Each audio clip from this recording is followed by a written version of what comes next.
আপনাদের আবারও ধন্যবাদ। আমার মনে হয় একটু পরে জন্মধন্য গোপালগঞ্জ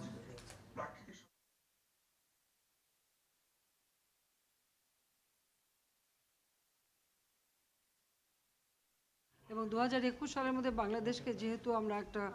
যেসব এলাকায় গ্রিড লাইন এখনো যায়নি বা চর অঞ্চল বা 2021 সালের মধ্যে বাংলাদেশকে যেহেতু আমরা একটা মধ্যম আয়ের দেশে উন্নীত করতে চাই এবং আমরা বিশ্বাস করি তার পূর্বে আমরা ইনশাল্লাহ